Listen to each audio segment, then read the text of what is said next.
Gentlemen, welcome to Secrets of the Sire. We do this every Wednesday night, 8 p.m. Eastern. Radio.nyc. We talk comics, movies, TV, pop culture, all the stuff you love to talk about, we talk about. Tonight's show, Captain Marvel. It was marvelous. Brie Larson gave fans a taste of the new Marvel movie in the new issue of Entertainment Weekly, but where's the trailer? Plus, ComicsGate reaches a fever pitch, and AlternaComics makes a Nike-esque decision. And we welcome Sequart's, I don't know if I'm ever pronouncing that right. No. Rich Handley. You never checked. In our Sire Spotlight. Welcome. As always, I am your host, Michael Dolce, and I'm always joined by Hassan Godwin, Lord of the Radio. Hello. It's warm again. See how I did that? I'm looking forward to the winter. The one thing you will never hear on Secrets of the Sire is the Lord of the Radio complaining about how cold it is. Because I never do that. Yeah. As always, we are sponsored. I'm sorry. Was that trivial?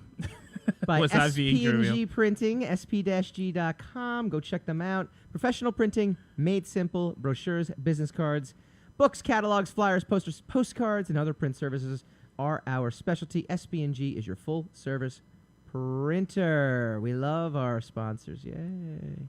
So, how was your Labor Day? It was warm. Did you labor? Of course not. That was a bad joke. You're not supposed to labor on the Labor Day. I know. I labored anyway. So while the rest of the world was your was Labor Day? Well, it was interesting because I saw Pearl Jam. It was a setup for a story. I saw Pearl Jam at Fenway, which was pretty damn where's awesome. my invite? My 8-month pregnant wife made it. She made it, and she made it through the whole concert. Although we did miss the last does that song. explain where my invite went? Yes, I invited my wife with the thought that maybe she wouldn't make it, but she did. So good for her. You invited her with the sole purpose of her not making it? What would you have done if she didn't make it? What do you mean by make it? I didn't think she was going to make it up to Boston and make it through the entire concert. I had an over-under at like 60% chance. I thought it was a 60% chance. Oh, it's amazing. It's a bunch of old guys on stage now. That's the sad thing about it. It is sad, though. Yeah, it's so sad. It is a little sad. You know, when he first got on stage, too, I looked and we Was both he limping? Did he have we a cane? both looked at each other and we're like, like there's an old guy up on stage. Like, it was like noticeable this time. But then once his hair like got sweaty and went down, it didn't look as bad. It just, the illusion. He's thinning up there. And I saw them twice. I saw them at Madison Square Garden in like 98. Yeah, maybe it was a great show. 97, 98. Great show. And then I saw them at Jones Beach, I think. Okay. A couple of years after that. So I've seen them. I've seen them in their prime. Okay. And then, Now, but did you ever see Nirvana in concert? No. No, I was too young. I was too young. I did, my friend. Oh, look at you. Yeah. That's a badge of honor. It was 6 months before he sadly most passed away. Most things that we talk about chase away the younger demographic from our show. They're like, "What are comics?" Like, what is this? What is this? Well, thing? this is definitely because they're like, "Who's Nirvana?" Yeah. What are these guys talking about? Everyone knows the T-shirts now. Oh, because of the T-shirts. They're very, very, I saw Bush live too. I saw a lot of live bands when I was young. I just saw live recently. I've never seen live. Great band. All right. They didn't come to hear about the bands we saw. We're gonna talk. So the reason I brought up Labor Day was while we were laboring at the show and all that other fun stuff. You going to see Pearl Jam was a labor? The comics. You were happy your wife didn't go into labor on Labor Day. Exactly. The comics community was like up in arms. Like it was crazy. Like I had a text. I message. Rob is our fill-in producer tonight. Rob K. How you doing, sir? Even though Sam is here, just to confuse us. I know. I know. It's very strange. Yeah. But yeah, the comics community can't was show like, Rob too much love because Sam is watching us. Well, yes, that's very true, actually. No, and I was like messaging you. I'm like, yo, S is going down right now. See, I avoided the Bing. That's good. I'm like, yes. Look at all this stuff that's happening. So shit is indeed going down. Bing. This is the thing, though. Like, I personally don't. We don't love to bring these kind of topics up. We're trying to be fun. We're trying to be like a little diversion. Okay, the thing about it is, it's that sometimes in some respects we have a different point of view on it, which is good. I don't think it's not good. Yeah, but I don't think it helps. Yeah. And the seriousness of it, it's like. it's kind of hard to explain. Yeah. No. It's Look. well, The last time we talked about it, like I think we all had a disclaimer of like, we're gonna talk about this. We're gonna try to discuss this. Yeah. Don't fire us from our barista jobs, or don't right. trash us. We're trying to openly discuss things. Yeah. And there was a little bit of an eggshell. Here's thing. but what I was saying was, and this is not. I had no idea that this was going to happen. I had no suspicion that something like this was going to happen. Mm-hmm. What happened? And I think of all the things that could have happened, this is the best thing that could have happened. Yeah. Because it's sort of bloodless. But that's the thing. There's so many things that happened over the weekend. I know. It's crazy. Well, so, one of the major things we're about to talk about. Yeah. Is about like the dangers of flirting with, with subversive language and subversive ideas. If you yourself do not celebrate those ideals, sure. So you may elaborate and we'll discuss further. We'll talk about it in a little bit. The ironic part is that I was like, dude, we're gonna have to talk about ComicsGate because it's the biggest thing. We have to look. There's literally nothing else going on. Yeah. And then Entertainment Weekly drops Captain Marvel.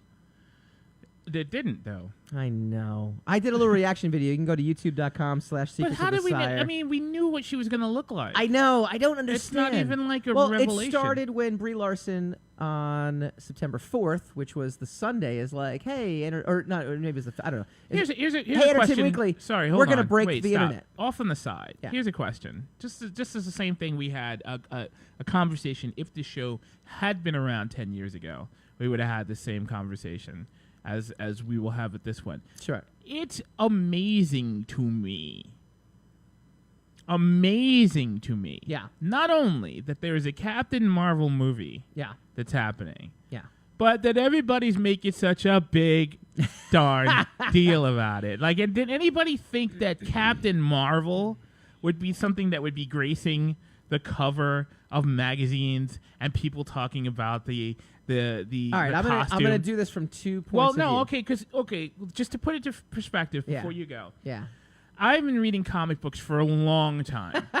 Long time. Okay? I started with X-Men. I actually started with Star Trek.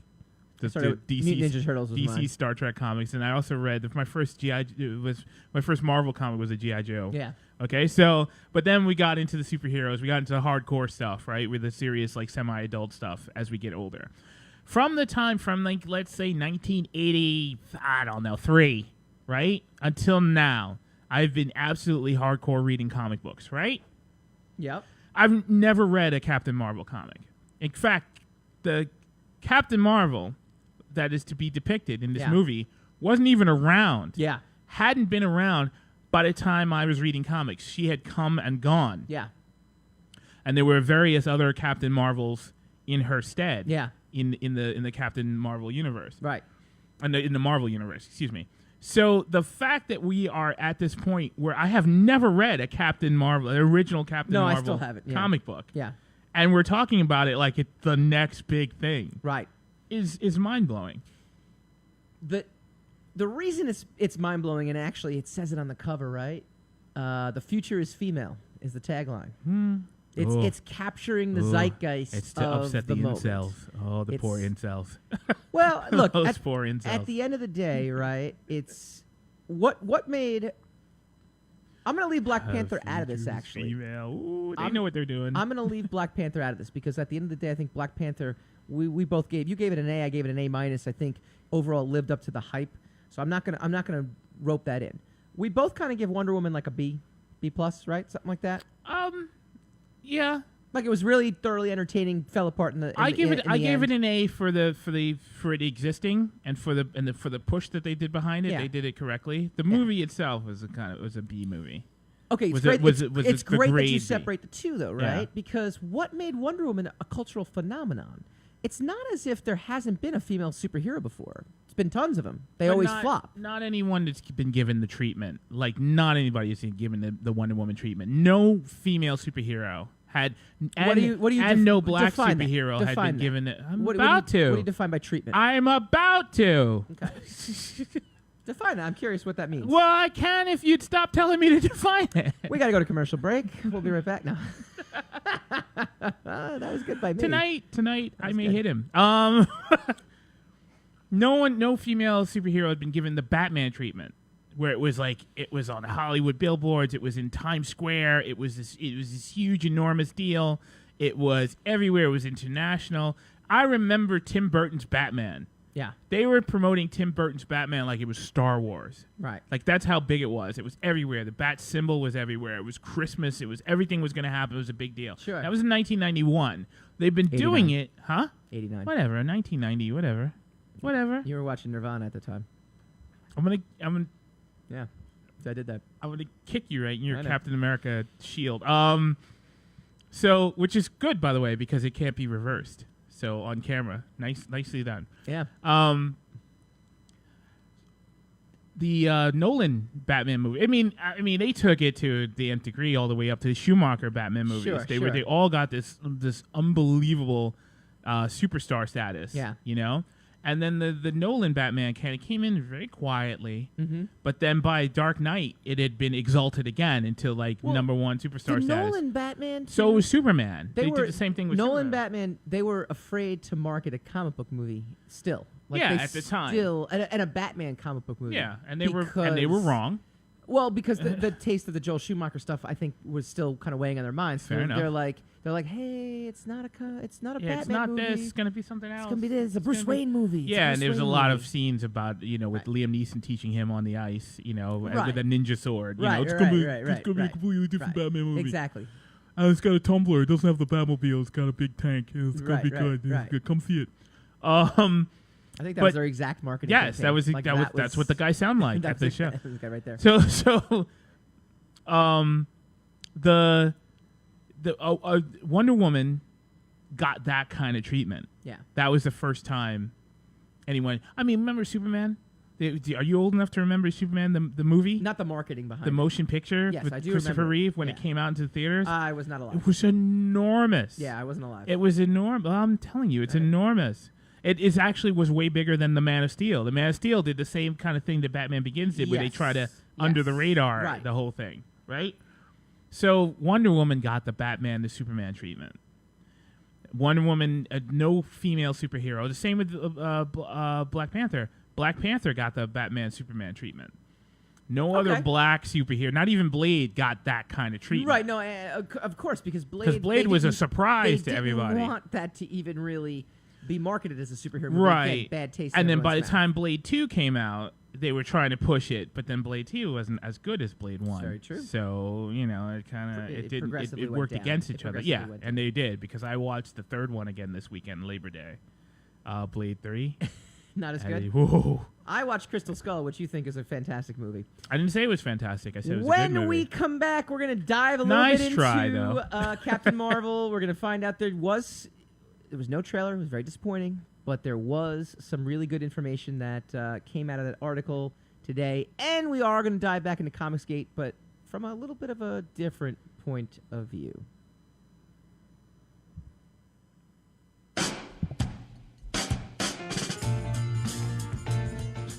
You're listening to the Talking Alternative Network.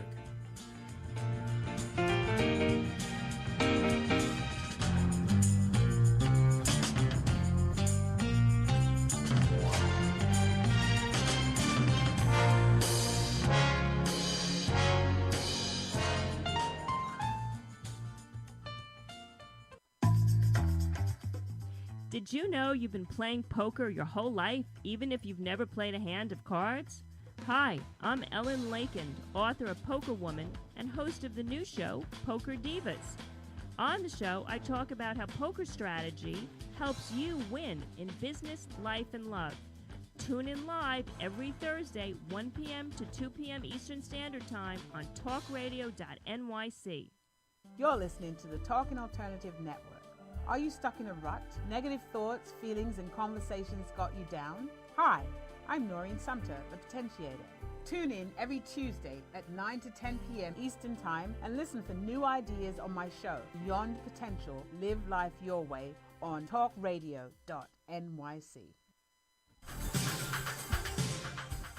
Who do you want to connect with? Are you an entrepreneur or intrapreneur looking to build your following? Welcome to our show. Follow Me Friday with Joan and Priya. Tune in every Friday at noon Eastern on talkradio.nyc. We're your digital connectors. Woo woo!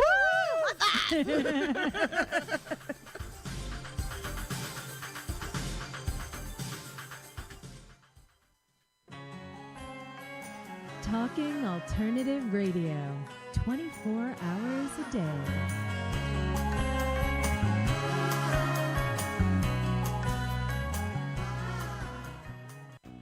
Now in theaters, Beauty and the Beast is out, and there's big controversy with two because of the supposed gay relationship that takes place, you know. And I thought the real controversy would be about the bestiality. Bestiality is not a problem. Oh, yeah. It's just homosexuality. We don't like that. Having sex with a giant beast, that's all right. Secrets of the Sire.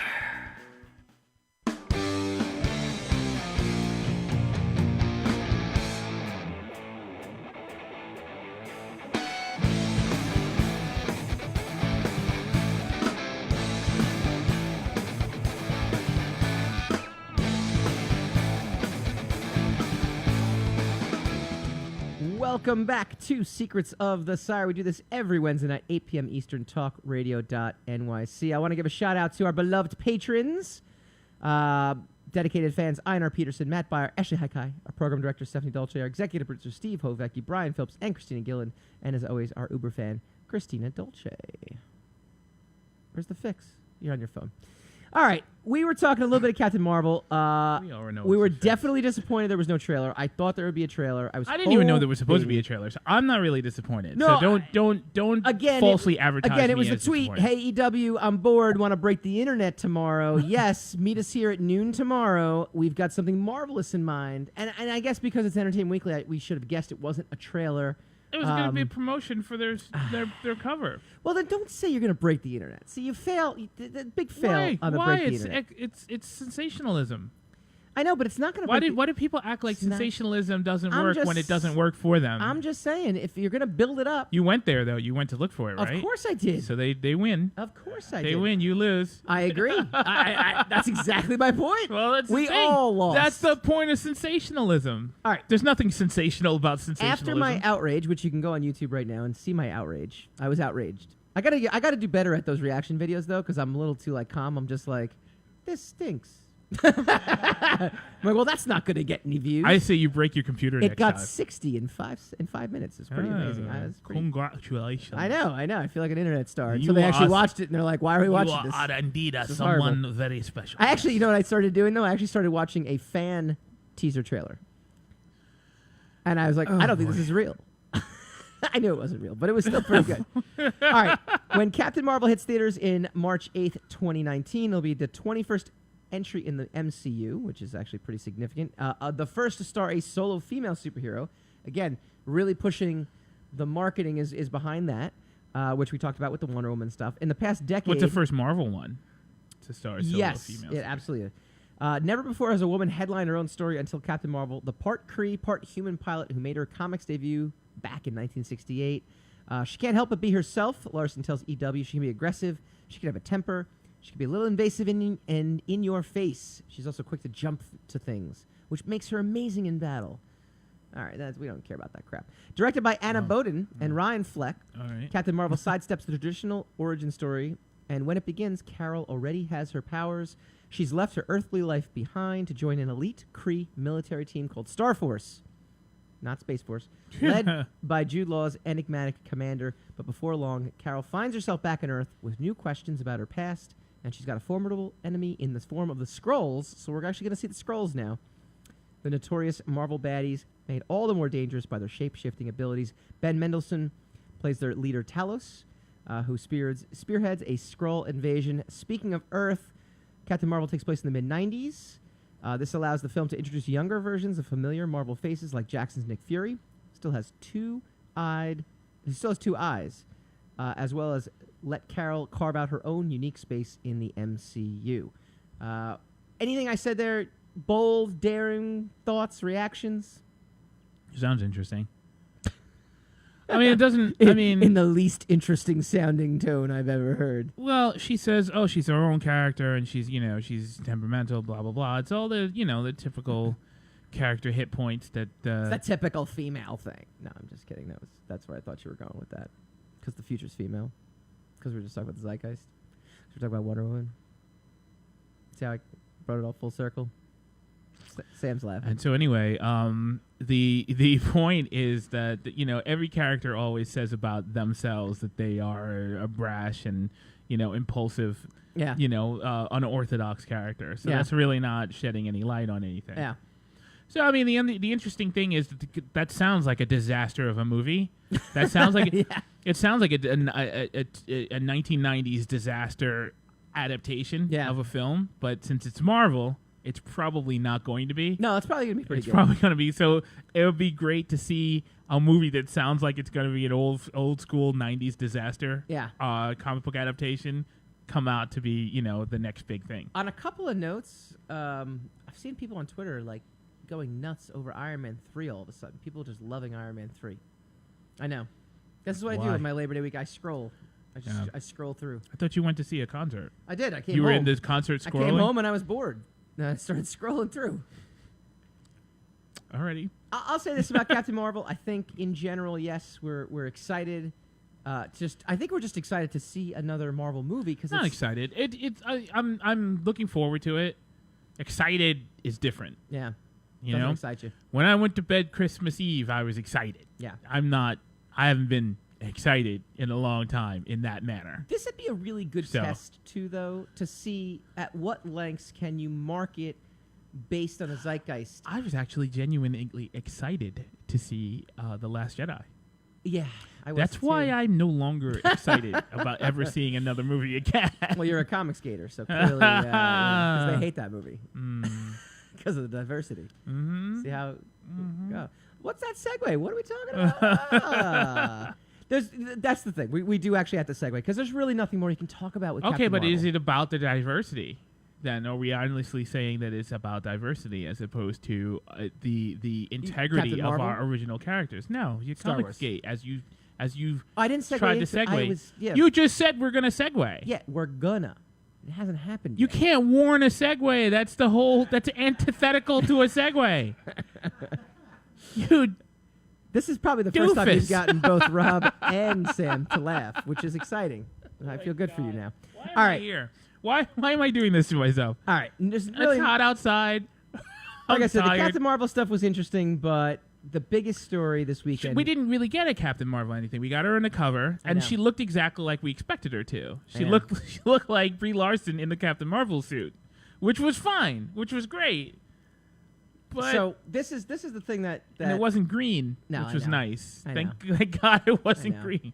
So this is the big story, though. Again, we kind of touched on it when we opened a little bit. Comics fandom is being torn apart by ComicsGate. Not if you really follow fandom. comics professionals on Twitter, Sunday was a surreal day. Again, Sunday. All of a sudden, it seemed like everyone was posting the exact same tweet. First came Injustice writer Tom Taylor, and then so on and so on and so on. Later, there came subtle variations, but one might suspect from the name, ComicsGate is, roughly speaking, Gamergate for comics, like the infamous mass movement of any angry gamer, which it's been convincingly argued was a key component to the stunning rise of the alt-right. ComicsGate is a loose confederation of tweeters and YouTubers who make it their business to yell about how much they hate the social justice warriors who are, in their eyes, ruining their favorite medium with leftist politics. Unlike Gamergate, the participants didn't choose their name. It was lobbed at them. Nevertheless, the shoe fits, and many of their angry readers within the movement have embraced it.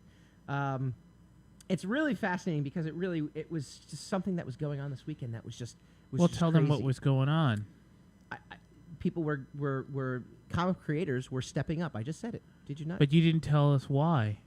To be honest with you, I don't remember the exact reason why all of a sudden people started rising up against it. I think there was just against a level what? of rising up against ComicsGate. They're because of Vox Day. No. Vox Day happened after. After what? It happened Sunday. Vox Day. Okay, so that was the next thing that happened. That's the thing that's even more spectacular. Elaborate. There was a rising of just the level of vitriol going back and forth between the two sides to the point where comic creators now, like established pros, really. I mean, there's always been a couple established pros that have kind of gone out against it. But Against now, ComicsGate. right? But now it became we're all stepping up to stop this, because the basis for ComicsGate is there was a level of harassment that was going on from many we talked about people. that. Yeah, which we talked about. Again, I don't need to beat that over a dead horse. But at this point, it just rose to a huge level. Like, people really, really going back and forth this weekend.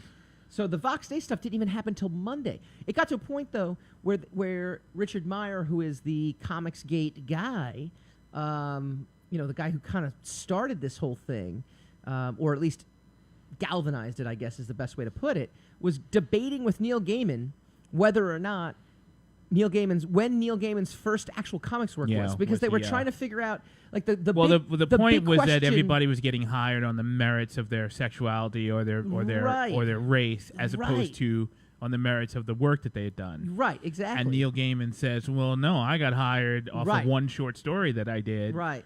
And then he tried to argue that, no, you were well known. He was like, yeah, I was well known by the time my first comic came out. Right. But that wasn't why. That was a year earlier. Yeah, that was 2 a years year and a earlier. half So after I got hired. I mean, it's really amazing, like the level that went to. And then the Vox Day stuff happens, where Vox Day is an alt-right blogger who then usurps the name ComicsGate and says, I'm going to launch an imprint.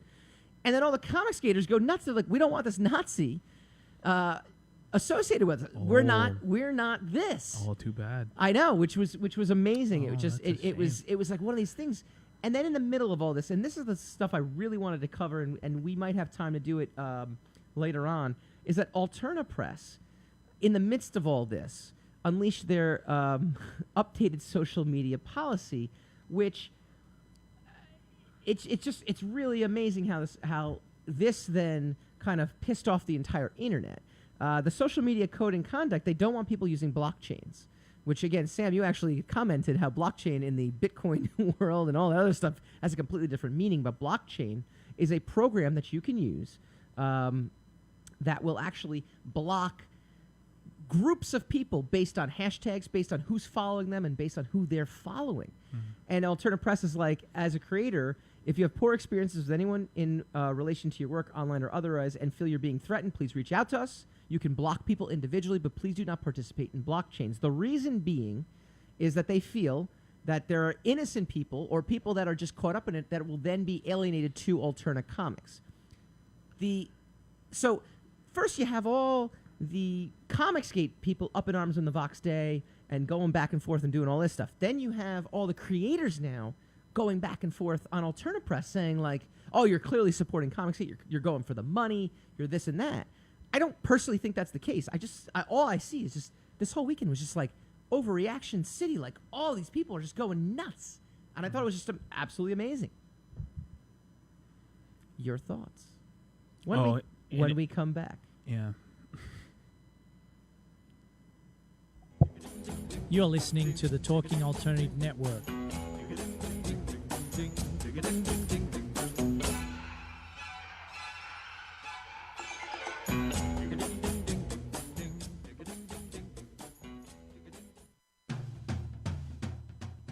Are you into comics, movies, and pop culture at large? What about music and TV? Then you're in for a treat. This is Michael Dolce, your host on TalkingAlternative.com.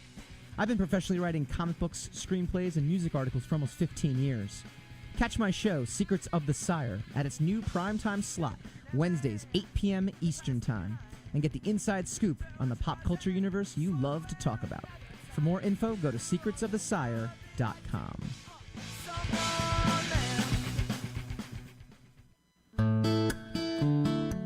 Are you feeling unhappy with your body, shape, or size? Ever feel out of control with food? I'm Elizabeth Tripp, your host of Nourish the Soul.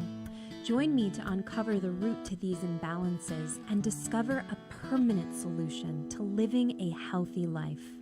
Join us every Wednesday at my new time, 7 p.m. Eastern Standard Time on talkradio.nyc.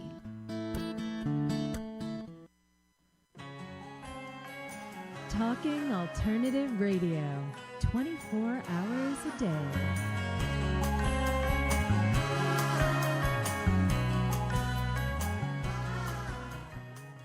wouldn't that be the most ironic thing in the Alanis Morissette version of it? Ironic, but not really ironic. Right. I don't actually know the definition of irony, so I'm just using it. Yeah, and I want to sound so very smart. Secrets of the Sire.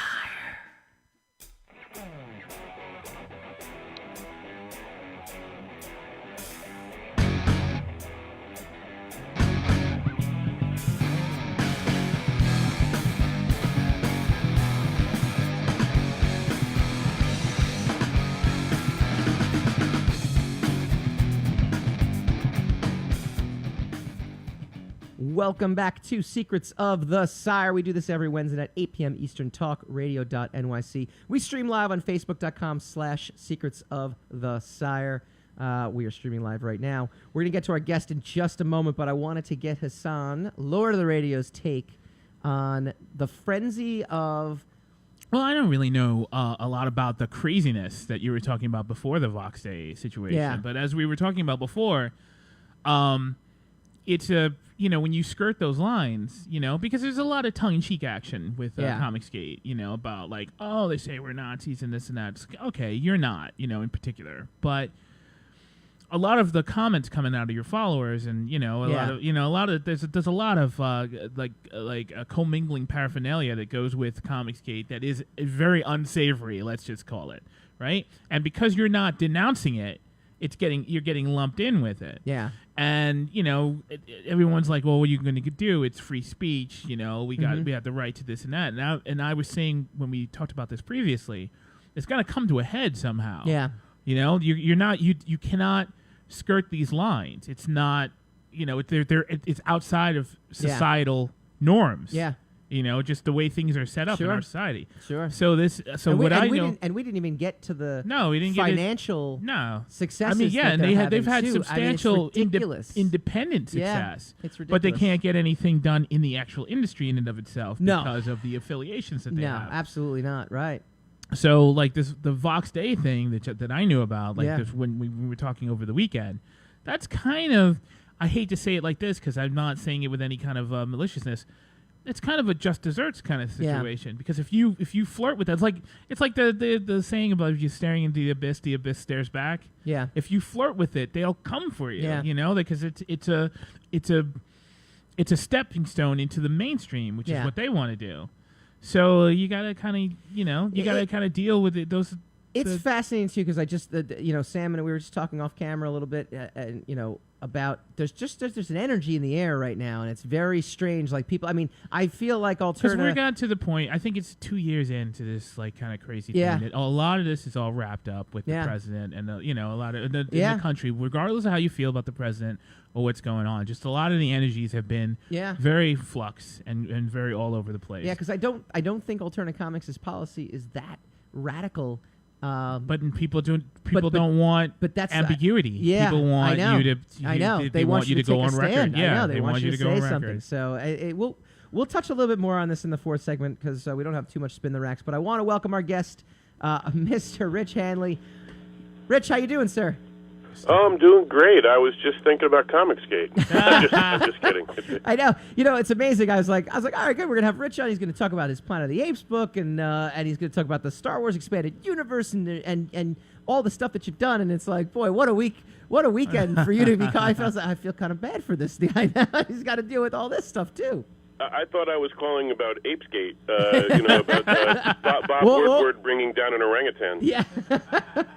So for all, right. I know it's so layered. It's so layered right there. Hot take. Okay, my work here is done. Try the deal. Tip your waitress.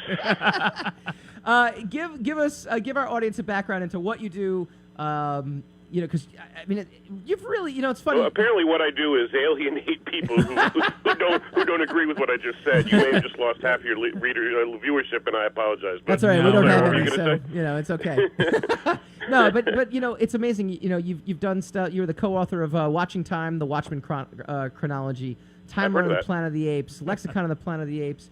You're editing the new Planet of the Apes books with Sequart, the new Star Wars expanded universe. You've done essays. I mean, Sam and I talked about this. Sam's our producer, and we talked about like how much you can make a living in the industry you're in, but not doing exactly, the same path or the same job that everyone else does. I mean, so how did you get to this point and I don't know. Just tell us about your experiences in this.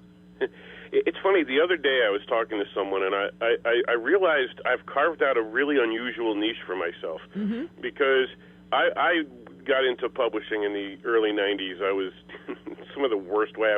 My first publishing job was editing the New York Yellow Pages. Whoa. It was back in 1992, reading the phone book for 8 hours a day. and I thought, this is not what I was thinking when I said I want to be a writer-editor. I didn't really care about phone numbers. But all right. So it got me in, and then I, shortly thereafter, sold my first story to the Star Wars Expanded Universe. And it just sort of went from there. But my goal had always at that point had been that someday I'm going to be this big fiction author. And now you know why I'm not an author, because I say author. Some people are meant to just edit. Because I speak good. But anyway, I did end up becoming an author, but not in the way that I intended, because I ended up becoming going more in the journalistic direction. Yeah. And so by day I've been a magazine editor for years, and I just sort of jockeyed that into what I love doing, which is not to say I don't love my day job, in case anyone's listening. But what I love doing, which is writing about and talking about and obsessing over science fiction. And so about 10 years ago, well, actually, no, it goes before that, I used to write for the Star Trek Communicator magazine and Star Wars Insider and Star Wars Galaxy Collector from Topps. And so I discovered pretty early on as a columnist for those magazines that I actually enjoyed writing. I more enjoyed writing about other people's stories than creating my own. Yeah. And that was not what I was expecting. I was actually expecting that I was going to be the one writing the stories, and I have done that, but I find that I get more of a thrill out of dissecting someone else's work, which I guess kind of makes me a hanger-on.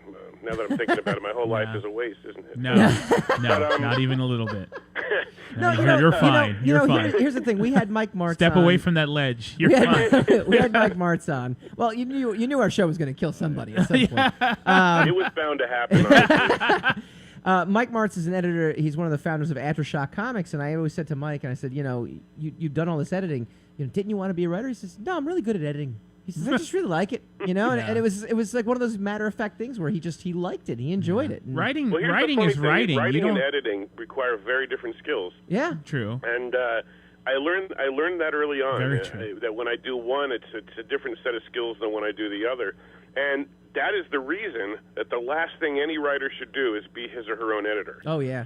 If you are your own editor, chances are you are publishing tons of typos. And chances are you're publishing really bad language that you think is great. Yeah. Right. Because it's very difficult to be your own editor. Not only because you can't step away from your own work and see its flaws, but because it is two sets of skills. And if you don't have them both, then you basically publish crap.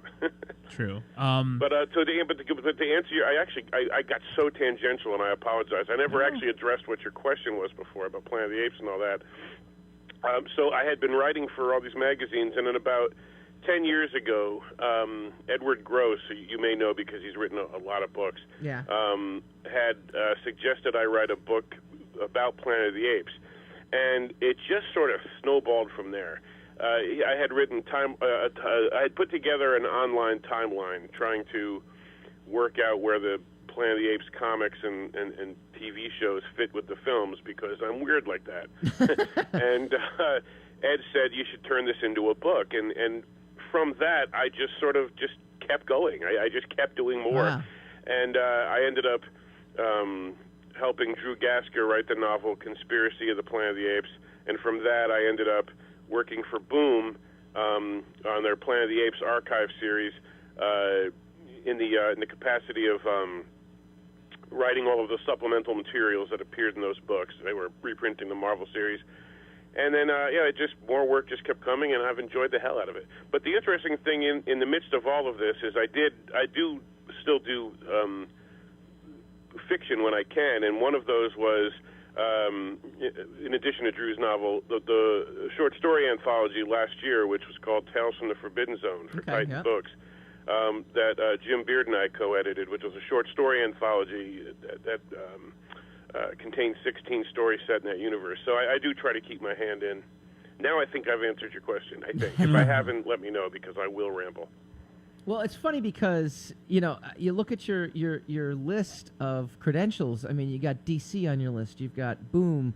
You've got IDW. You're doing stuff with Sequart right now. I mean, there's all of these top companies that people would be like, I would love to work for these companies. And you're working for these companies. You're just not working in a traditional sense. So what experience, you know, stands out the most to you working with the various companies? I mean, what is there something different about going to do do a book about DC versus, doing stuff for like Boom or is there anything that stands out? Well, the funny answer to your question is that working for DC and Boom has been very similar because it was for the same editor. Oh, well, okay. I was working on the Planet of the Apes archive books for Boom, and then my editor, Alex Gaylor, moved over to DC, and I went with him. And I still worked for stuff for Boom, but basically when he went over there, he asked me if I'd do a book about Hellblazer for him. And so, yeah, I mean, it's been largely the same experience because Alex and I are friends and developed a very good working relationship on the Apes books. So you mean you got hired for your merit? In terms of the culture at different publishers, I've been incredibly lucky. And any writer who tells you horror stories about the industry, the truth is probably somewhere in the middle. There are horror stories, but any person who's being paid to write about stuff they like, any person who is being approached by publishers and being told, we'd like you to do this, that's something to appreciate. It's something to enjoy, and I try to do that each day. I try not to focus on the negatives. So I will say, with all sincerity, that working for IDW and Boom and DC and Sequart has honestly been wonderful right across the board. Dean Mullaney at IDW's Library of American Comics it was my point person there, and I would work with him on 100 books if I could. Same goes for the team at Sequart. Same goes for Alex and also Daphne Pleben and at over at Boom. I mean, there's nice people in the industry, and I think we hear way too much negativity about the comics industry and about the publishing industry, when the truth is they're just people, and they're trying hard, and all of these negative groups that just want to spread vitriol are missing the point, in my opinion. I absolutely agree. Except we'd have nothing to talk about. Well, that is true. Someone once said, why do you engage with people you disagree with? And because I don't censor people on my Facebook page, even when they write what I think is stupid. So, and I said, well, because if every conversation was with people I only agreed with, the conversations would go like this: I think this, me too. Like every conversation I would ever have would be me too, and then it would be over. Like, that's not interesting. I want to get rich. Your whole podcast would be, here's the point we're making, and your co-host would say, I agree, and it would be done. And tune in next week. That would be the end of it. So I agree. We'd have okay, double the viewers. Yeah. We got to get him and we got to get Fabian in a room together. Gotta get together. I think that would be an amazing thing. All right, Rich, tell everyone where they can find you and what the latest books that you have out. Okay. Well, let's see. They can find me on Facebook. I'm there. If you look for a guy with holding up an Apes book in the photo, and you found me. Oh yeah. We got it up there. It's great. Yeah, and as far as what I'm working on, well, actually, it's funny. We haven't even talked about the one that you asked me on for, which was the third Star Wars Sequart book. A more civilized age, exploring the Star Wars expanded universe. But I've actually done a lot of books for Sequart. That's one of the recent ones. I'm just finishing up a book about Battlestar Galactica with Loom Tambone, also for Sequart. That one's called Somewhere Beyond the Heavens, Exploring Battlestar Galactica. I'm going to be doing well, it's not announced yet, but what the hell. I'm going to be doing a Hellblazer book for Sequart. Very cool. See, I like it. I wish more guests would drop things like that. Yeah. See, that's well, a good thing. I don't think they'll mind. If if you never see the book, they mind it. I'm still helping Alex with stuff at DC, so I'm kind of hoping there will be some more projects there. You're going to get blockchained from this Boom. conversation anyway because it was associated with ComicsGate. So you're going to get blockchained anyway. It happens. Excellent. Well, it's fun. By day, I'm the editor of RFID Journal, and we use the other term blockchains. So I'm all for being blockchained, but only in the other sense, as electronic currency. Rich, that has been. What else? I'm going to be doing more work for Boom Studios, but that I can't talk about. They won't want that. Okay. We try not to get you fired. That's our rule. Yeah, when we I have appreciate guests that. on. I do Don't appreciate get that. fired. That's our number one rule. I'm hoping that there'll be a second volume of Tales from the Forbidden Zone from Titan. Jim and I keep talking to the people, the fine folks at Titan about it, and we keep hoping something will happen there. What else? I think that I'm writing two blogs, Blast Off Comics and Hero Comics, and I'm sorry, Hero Collector, not Hero Comics. Very busy, this guy. Yeah, he's very busy. Because Hero Collector is run by Eagle Moss, a British company that's reprinting all of the Star Trek comics from over the years in a set called the Star Trek Graphic Novel Collection. And I write most of the introductions to those books. Wow, that's wonderful. Yeah, and so I also write for their blog, just writing whatever comics-related stuff comes up. Well, I tell you what. Honestly, you can usually find me sitting in my basement. That's actually the best answer. Writing. Well, I tell you what. When the next book drops, drop us a line and we'll have you on, Please and do. we'll try to keep it focused. This was our fault more than your fault. We went all over the place. I definitely actually do want to know about the Star Wars Expanded Universe, and maybe we'll talk offline. But thank you for joining us, Rich Handley. Thank you so much. Thank you, Take care. When we come back, we go spinning the racks. You're listening to the Talking Alternative Network.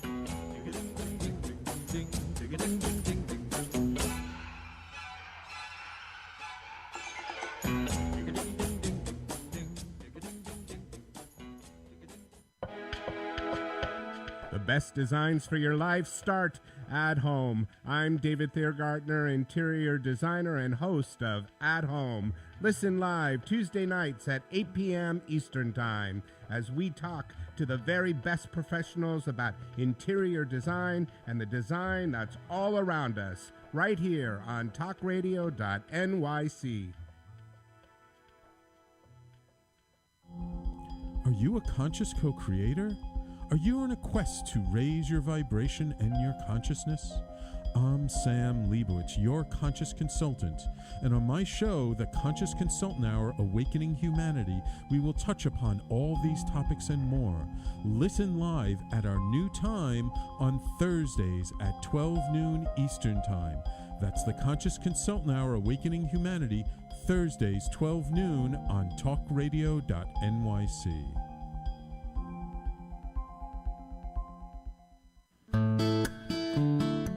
Are you feeling unhappy with your body, shape, or size?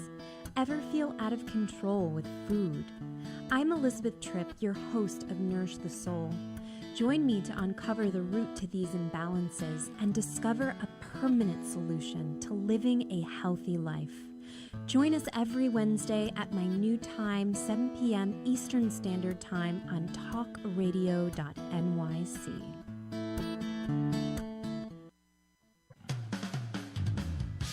TalkingAlternative.com.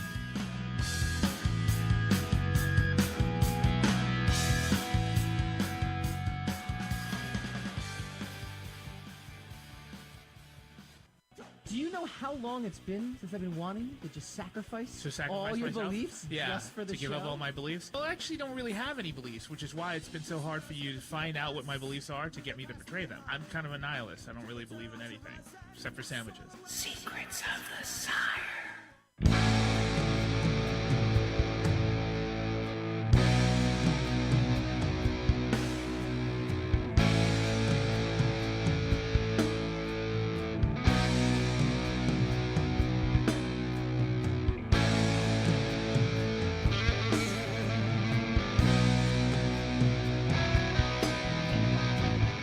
Some of the best lyrics I ever wrote was to that song. Really? Yeah. Really? One of these days I'm going to post I just all hate that it when we stuff. get to spinning in the racks. It's finally cool in here. Like 2 seconds before the show ends, it's finally like a hospitable atmosphere in this place. I want to thank our guest, Rich Handley. We definitely got to have him on Awesome again. guest, awesome that was a guest. really great guest. He's got a lot going on, so go check out Sequart's Examining the Planet Sounds of the like a Apes, really great More guy. Civilized Age. Sequart drops me lines every time something gets released, so and he's usually the one working on it, so that actually works out pretty good. Yeah. I was like, hey, this is he really knows what great. he's talking about This is because really he's great. doing it. He's the one doing it. So I want to tie a bow on the AlternaComics thing, which we didn't really get to. Let's not waste time with like opinions and stuff. Like just go into like the. Well, again, they've been now. They basically came out with their blockchain policy on social media, Right. and saying So that now you- people think because of that, Right. they're leaving the door open to be able to work with even the people who have been kind of blocked off by the mainstream. Yeah, I don't know about the working with. It's that they're going that they're Or they're chasing catering the to. money. Yeah. So I actually posted this on Facebook recently, and I actually But is that a lot of money? Like, I'm sorry, but like one or two of these guys have been like raised like ridiculous amounts of money, but like on from Indiegogo and from things like that, or from GoFundMe. from like 2,000, 3,000 different Right. backers. Yeah. So that means that those guys are giving hundreds of dollars, if not thousands of Yeah. dollars, to the cause. Yeah.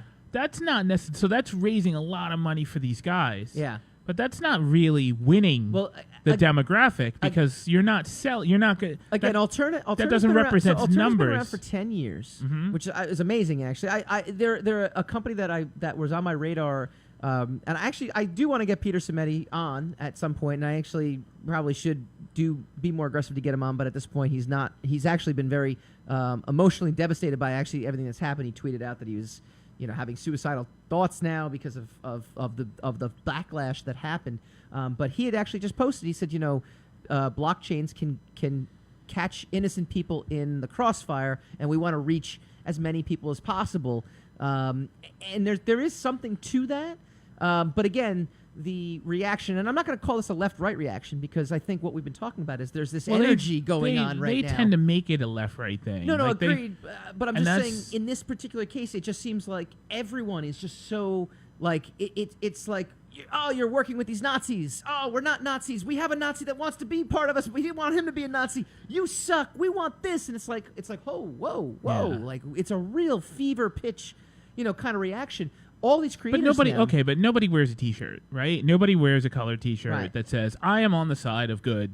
I am on the side of evil. You Right. know, so nobody knows exactly who's affiliated with what. Yeah. We only have your behavior. We only have the Right. track record of your affiliations and your you are what you do, right?